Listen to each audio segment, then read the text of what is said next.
News Radio 840 WHAS coming up on today's Louisville Real Estate Show. Should you ever buy a home without having it inspected? Also, what should you do with a neighbor who keeps watching you? Ooh.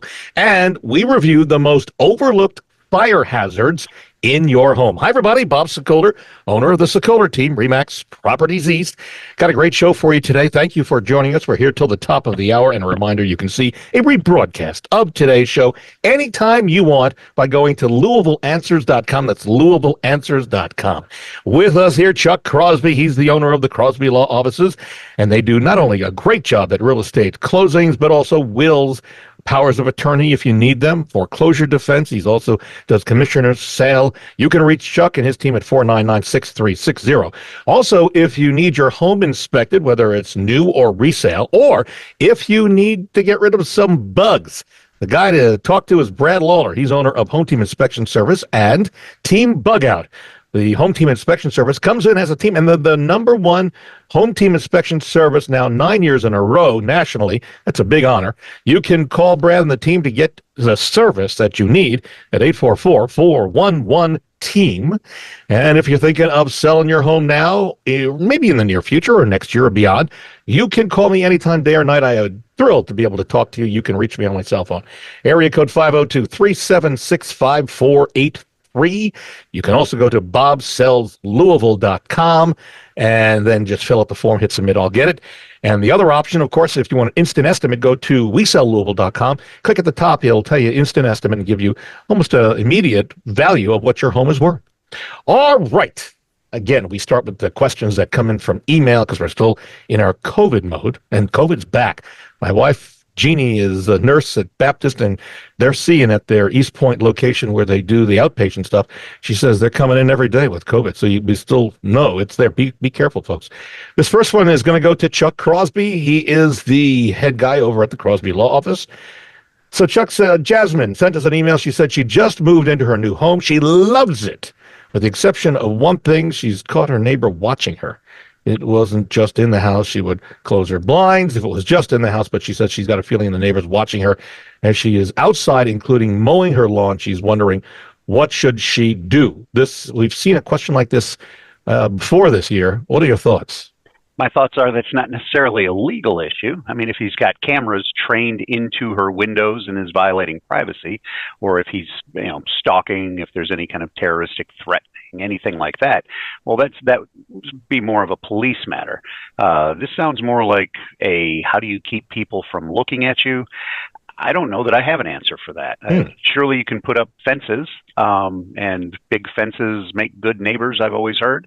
But there's no particular law that says if you're walking outside, I can't look at you. Yeah, right. Though it seems really creepy. Yeah. At the new house. Yeah. The point is, I mean, what all else is entailed here? She walks outside, mows the lawn, and he's got his windows open and he can see her. That sounds like a fence issue to me. But I don't know that I can put a finger on a law that says I can't look at you.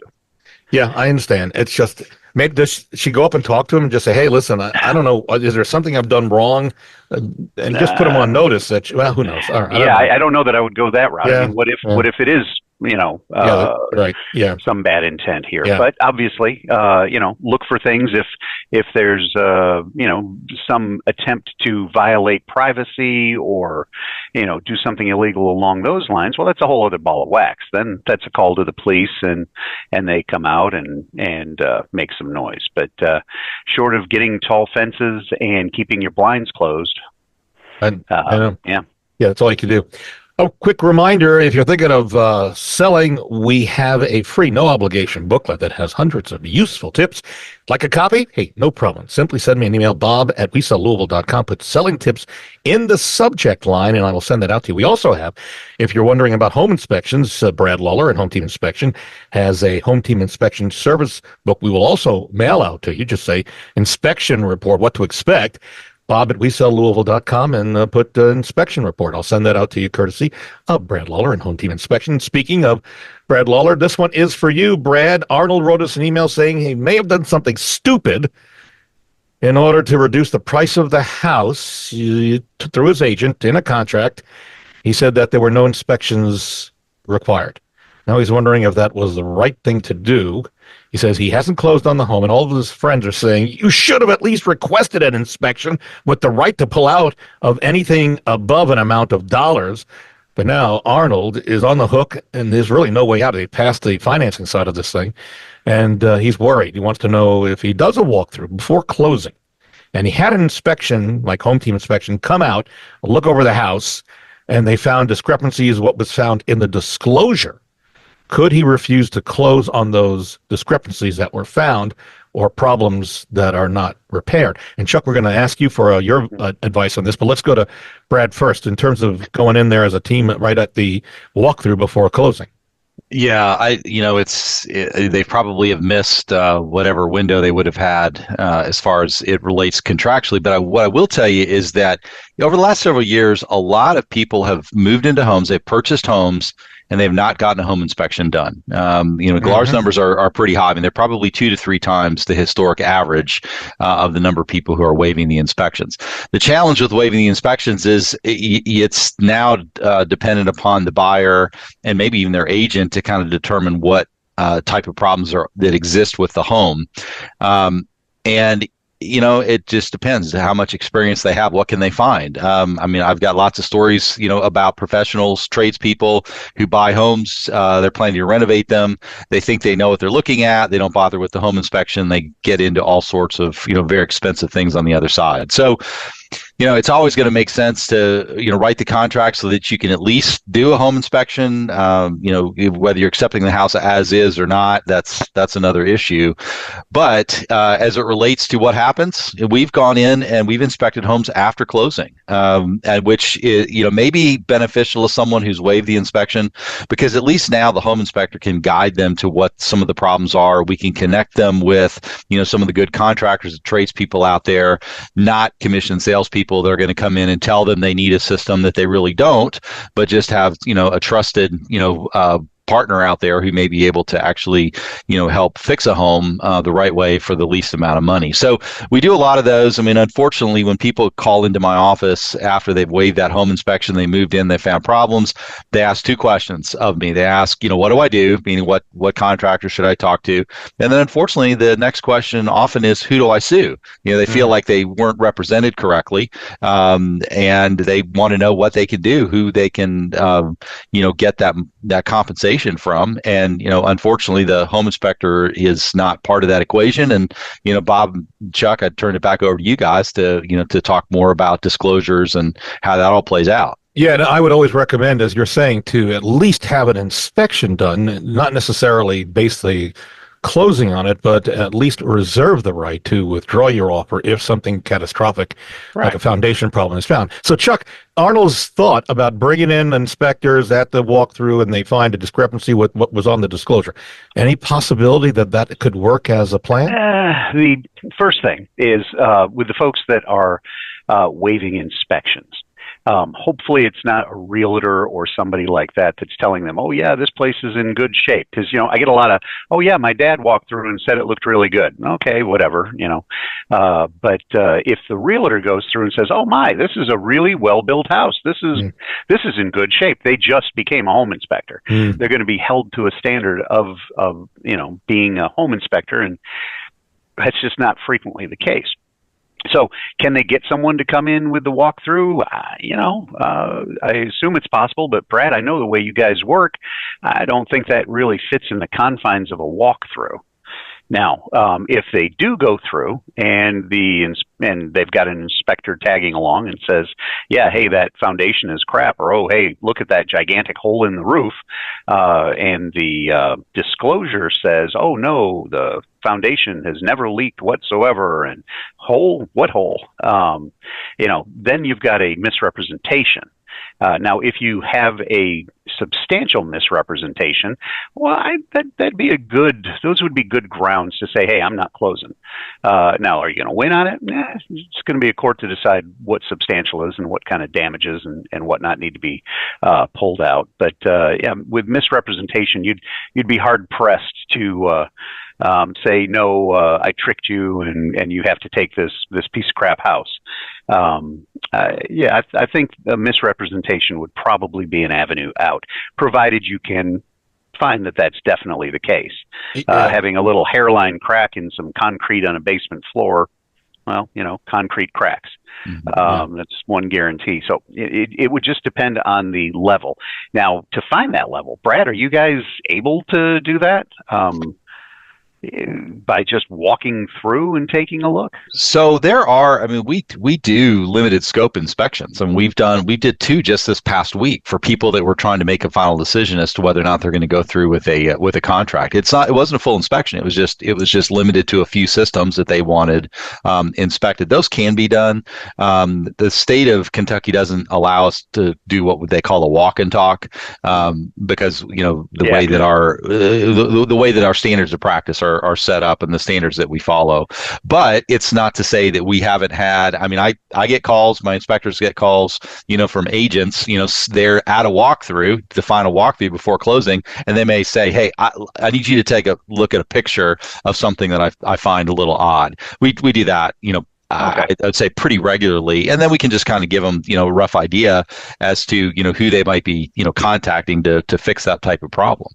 Yeah, because definition of walkthrough just doesn't, in my mind, fit the box of what you guys do. No, it's typically not, and normally it's just a question that might come up when they do that final walkthrough, when all the contents are out of the house, because you're able to see things that you wouldn't when the house is is full of stuff. Arnold, you may be onto something based on what we're hearing from Chuck and Brad with regards to a walkthrough and having it inspected. You might want to pursue that. You might want to call Chuck. I'll give you his number in a moment, and or Brad, and maybe get some more advice off the air. But I think that is at least viable. And this also does go, I think, Brad, you've got a good point, to anybody who has bought in the past 2 years when the market was just crazy busy, and who bought a house without an inspection. It might be worth it just to at least get an inspection and maybe also a radon test, just for peace of mind and to know what you're up against, if there's anything that you're up against. It may not be anything. Well, that and the other thing, consider the home inspectors are third party. We're disinterested. We're not selling anything as far as it relates to repairs and systems. So, I think we would give probably a better, more transparent, honest type of evaluation of, say, an HVAC system than some of the, the big name contractors in town, which are commissioned to sell stuff. This is true. And be leery of any inspector who comes out, does a report, and says, I can get this fixed for you and do it at a reasonable rate. So can't do that. It's conflict of interest. Yeah, no kidding. We suggest one of the things you can do to protect yourself, folks, is to look at the reviews of the individuals that you may be considering to hire. And I'm leading directly to a shameless plug for the Sokoler team. We're really proud of our reviews, and we published them on two different locations. One is Google, one is Zillow. They can't be made up. You can research and you'll see why. And we made it easy for you to get there. Go to LouisvilleZillow.com. That's LouisvilleZillow.com, or go to LouisvilleGoogle.com to read our reviews. A reminder, you can see a rebroadcast of this show, hear it and see it, going to LouisvilleAnswers.com. And when we come back, we're going to ask for Brad's help on the most overlooked fire hazards in your home. We continue after the break with Brad Lawler, owner of Home Team Inspection Service and Team Bugout, 844-411-TEAM. Also, we thank and we will continue with Chuck Crosby, the Crosby Law Office, 499-6360. And if you're thinking of selling your home now in the future, or even buying a home, I'd love to be able to help you. I also have a team, but when it comes to selling, it's me. I'll come out. We'll talk as long as you want. It's free. There's no obligation. No home too big, no home too small. You can reach me at 376-5483 or go to bobsellslouisville.com. We're back in a moment on News Radio 840 WHAS. News Radio 840 WHAS, Bob Sokoler, the Louisville Real Estate Show. We're here with you till the top of the hour. Thank you, Barbara Corcoran, who's a mentor, a friend. I think she won an Emmy this past week or so. Congrats to her for the work with Shark Tank and Shark Tanks in general on both Channel 11 and on CNBC, the reruns. And if you are thinking of selling your home now or in the near future, myself, the Sokoler team, would love to be able to help you. I come out personally. There's a free, no obligation estimate. We talk about the process as long as you want. It's me, and you can reach me, 376-5483, or go to bobsellslouisville.com. And for a quick, free, no obligation analysis of what your home is worth, go to wesellouisville.com and click on the top and just fill out the form, and you'll get that information almost instantly, even now.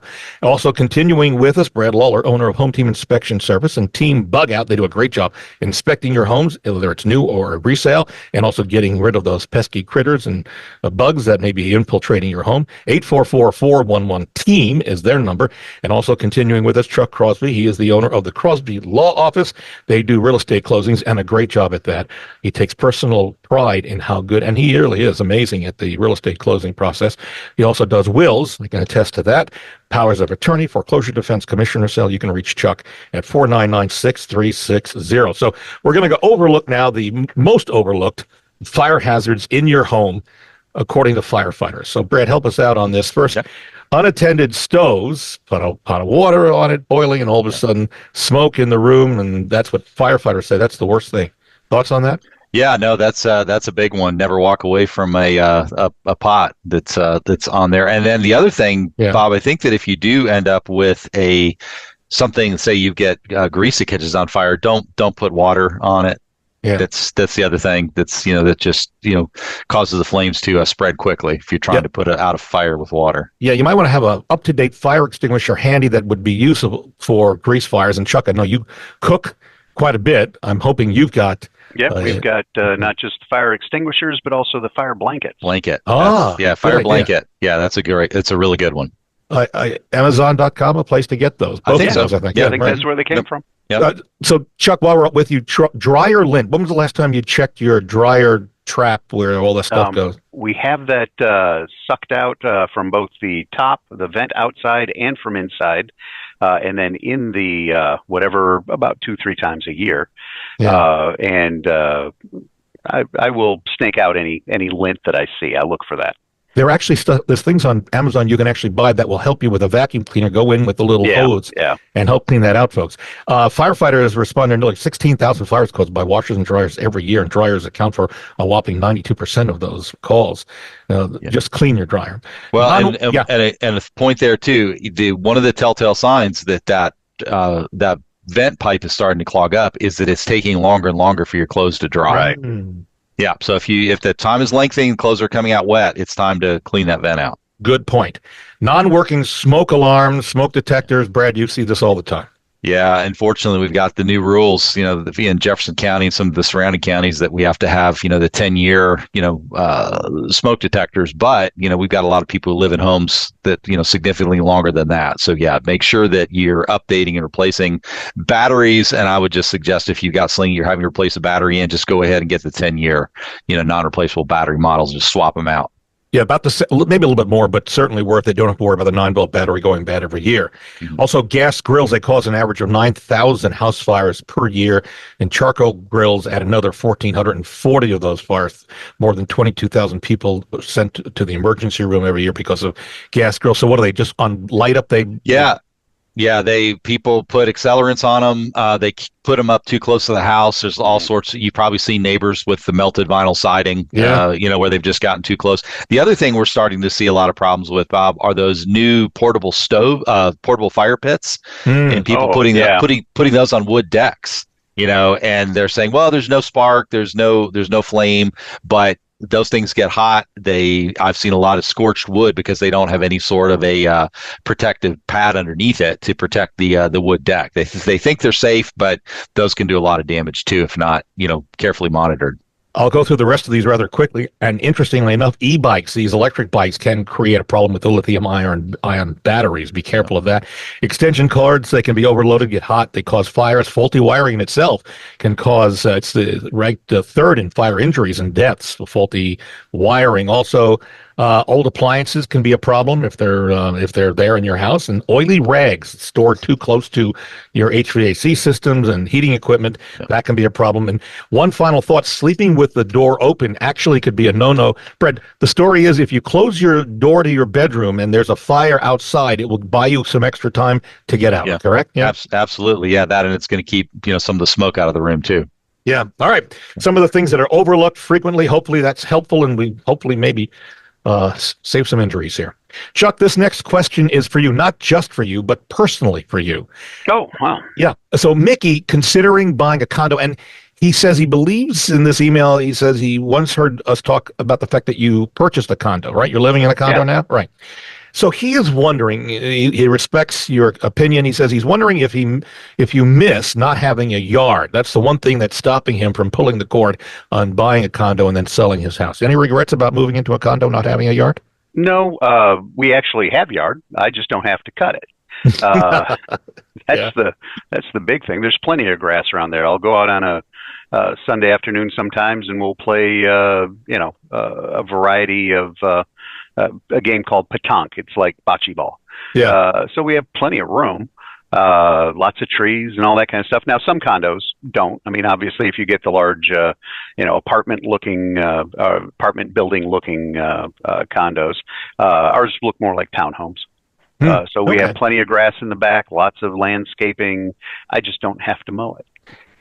LaDonna and I, wife LaDonna and I moved into a Norton Commons home. We bought one and it has a big side yard, which is great for the two German Shepherds, but we were having problems not with not having a yard. It's a smaller yard, but it's with the droughts, we had brown grass, and so we just had irrigation put in this week. So irrigation system went in. LaDonna loves to pull weeds. I mean, she loves to clean. I mean, But she needs to come over because we do have weeds. yeah, I know. I need her. We need her at my place. But yeah, no, she's a weed pulling machine there. So this will help, and with the extra weeds that'll come up because of the watering. So that'll work out all the way around next year. But yeah, I got to tell you, Bob, a lot of those homes in Norton Commons and other ones that are on smaller lots. Yeah.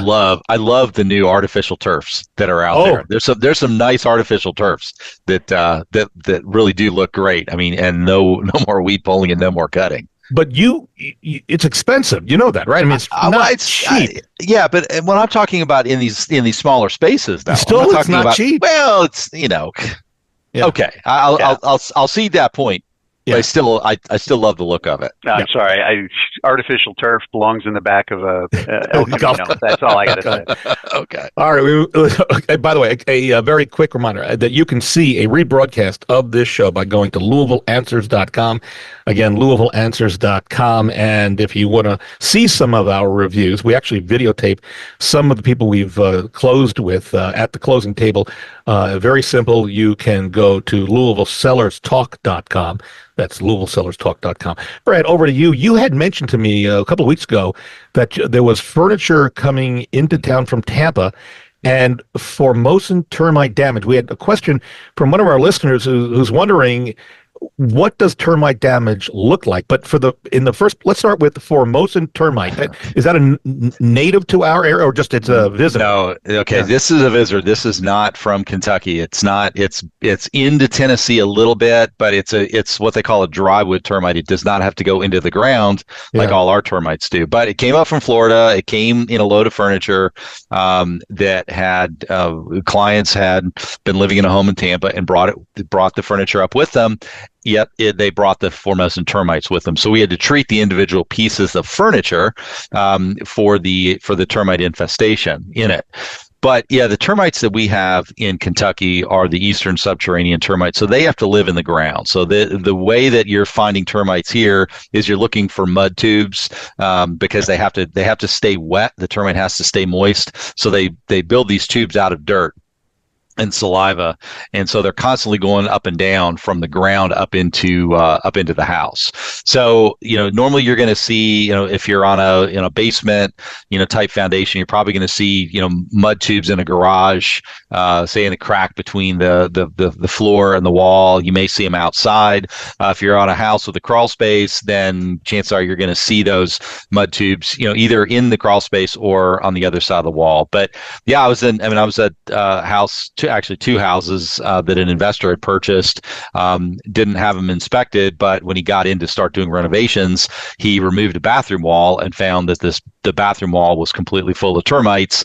And that's when he went underneath the house, this house in a crawl space built in the late 50s, early 60s, and the entire substructure of the home had been eaten up. So they're replacing all of the sill plates in the entire house. They're having to sister in a lot of floor the main beams as well because of all the termite damage. The termites do $6 billion worth of damage every year. So and for Danny's sake, who had written us, you can't see it. But the average person, if just looking for mud tubes, you're looking for wood that's being destroyed. Yeah, you're gonna mud is termites are always going to be found with dirt. It's just the way they work. Carpenter ants will operate. Both of them create this little frass. It looks like pencil shavings, real fine pencil shavings. That's what you're going to see. You may see termites may put a little tiny hole through your paint. It looks like a pinhole, but then there's little pieces of dust that might come through the hole. That's pretty typical of termites that are active. So I'm not going to say they're always easy to find, but they have those telltale signs of the tubes, which is really what you're looking for. A quick reminder as we wrap up here. Next week, we've got, I don't know if you ever have a discussion with your wife or your husband's folks about how long the food in the pantry should stay, whether it should be thrown out because of the expiration date. We've discussed this briefly, but I have done some digging, and we now will be able next week to uncover the surprising money-saving truth, and that should give you a hint, money-saving truth about food expiration dates. You will be hopefully pleasantly surprised for those of you who don't want to throw things away immediately when the date is up. We are out of time. My thanks as always to Chuck Crosby. He's the head guy at the Crosby Law Offices. They do real estate at closings, wills, powers of attorney, foreclosure defense, commissioner sales. You can reach Chuck at 499-6360. Also, thanks to Brad Lawler, owner of Home Team Inspection Service and Team Bugout. They come in as a team. They do the job. 844-411-TEAM. And if you're thinking of selling your home now or in the future, or even buying, I've got a team of agents for the buyers. But for sellers, it's me. I'll come out free, no obligation, estimate plan, what we can do to help you get your home sold in the time frame that you want. No home too big, no home too small. Reach me at 376-5483 or go to bobsellslouisville.com. And for a free instant analysis, go to WeSellLouisville.com and click at the top, and you'll get an idea of what the home is worth. It's computerized, but it's a good start. We are out of time. See you next Sunday on News Radio 840 WHAS.